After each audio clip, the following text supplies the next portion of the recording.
दोस्तों नमस्कार। हमारे चैनल में आपका हार्दिक स्वागत है। मुझे आशा है कि आप लोग सब सकुशल ठीक ठाक से होंगे और मेरे वीडियो भी देखते होंगे। सभी से मेरा अनुरोध है कि वीडियो देखें, पूरा देखें और फिर अगर अच्छा लगे तो सब्सक्राइब भी करें और लाइक भी करें। देखिए, मैं व्यंजन संधि से आपका परिचय करा रहा हूँ और मैं आज जो है आपको व्यंजन संधि के ना संबंधी नियम से आपका परिचय करवाऊंगा। ये ना संबंधी नियम क्या है? ना संबंधी जो नियम है इसका वो ये है कि पहले शब्द के अंत में री, र, श इनमें से कोई वर्ण हो और अगले शब्द के शुरू में ना हो और इनके बीच में कोई स्वर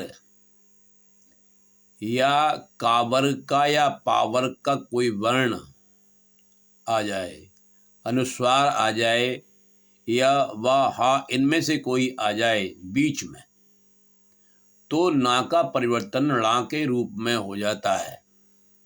जैसा कि आप इस छोटे संकेत में आप देख रहे हैं कि यहाँ पर मैंने दिया है कि री प्लस कोई स्वर, ये है आपका कावर्ग या पावर का कोई वर्ण या अनुस्वार या वा हा इनमें से कोई,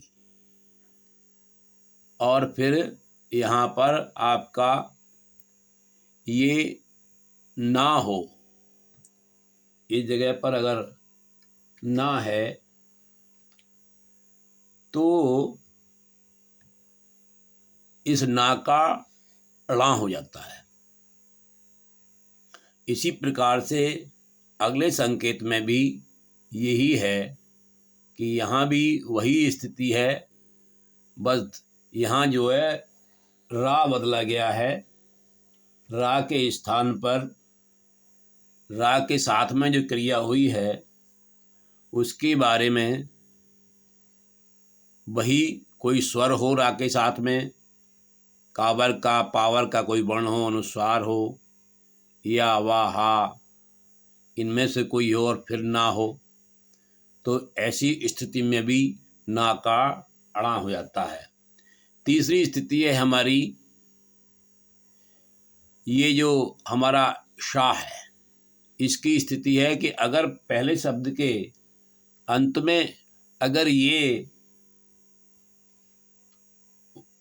जो है अक्षर है और फिर उसके बाद में कोई स्वर आ रहा है या का या पावर का कोई वर्ण है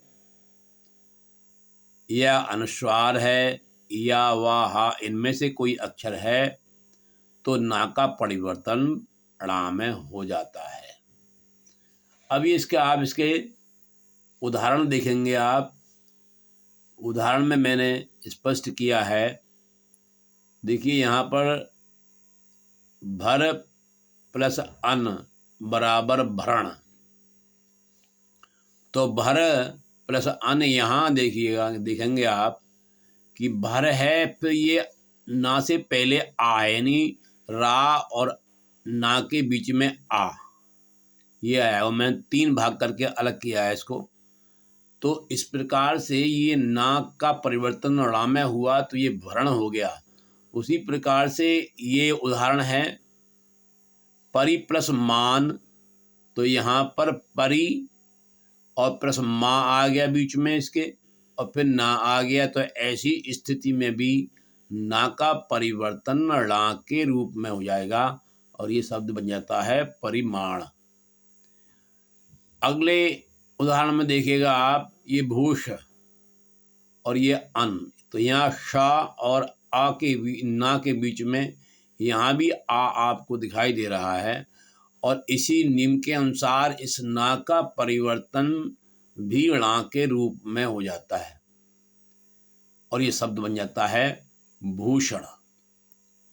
इसके बाद में आप देखेंगे कि यहाँ पर री है और यहाँ पर ना है। यहाँ बीच में कोई भी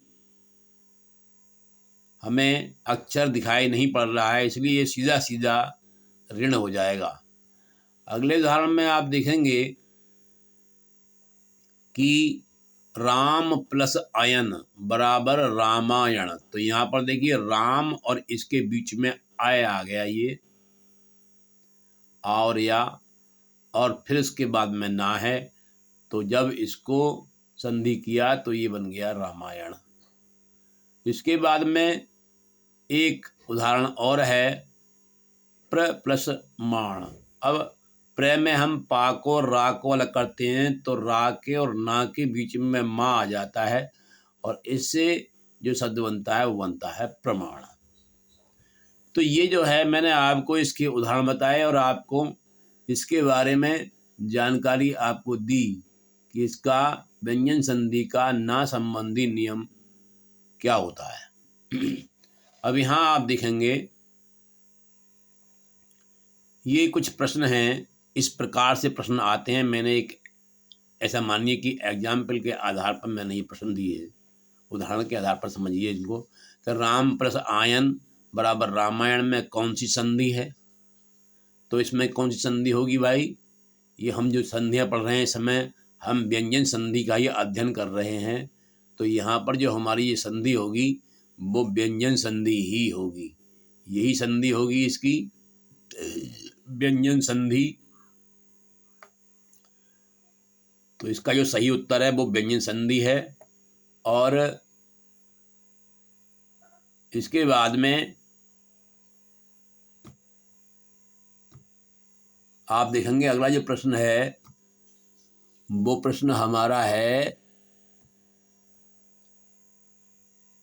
रामायण शब्द का उचित विच्छेद क्या होगा? तो रामायण शब्द का उचित विच्छेद क्या होगा? तो नियम के अनुसार क्या है ना, क्या होना है कि रामायण यानी रामा शब्द अलग, राम के लिए रामा के लिए राम का प्रयोग हो जाएगा। उसके बाद में फिर यन आया हुआ है, ये यन और बीच में माँ आया हुआ है, तो इसी के अनुसार इसका जो है ये रामायण ये तो उचित नहीं है।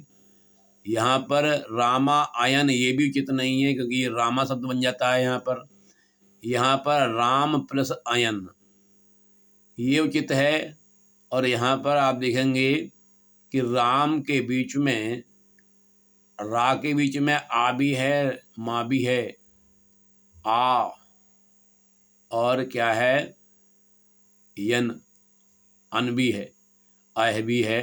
तो कहने का मतलब ये है कि इस प्रकार से यहाँ जो परिवर्तन इसमें हुआ है वो णा के रूप में हुआ है। तो जो उचित इसका जो विच्छेद होगा वो यही होगा राम प्लस आयन, यही इसका जो है वो सही उत्तर होगा। इसके बाद में हमारा जो अगला प्रश्न है वो अगला प्रश्न है परिमाण शब्द के विच्छेद होंगे। परिमाण शब्द के विच्छेद होंगे तो देखिए परिमाण में भी क्या है रा परी, रा आ गया यहाँ पर और उसके बाद में माँ बीच में आ गया, ना होना चाहिए। तो ये पहला ही इसका जो है वो सही उत्तर होगा, पहला विकल्प इसका।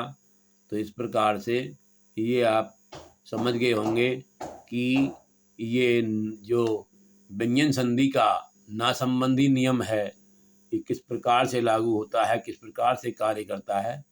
और अब मैं अगले नियमों को अगले वीडियो में आपका परिचय कराऊंगा। और इस वीडियो देखने के लिए आपको बहुत बहुत धन्यवाद।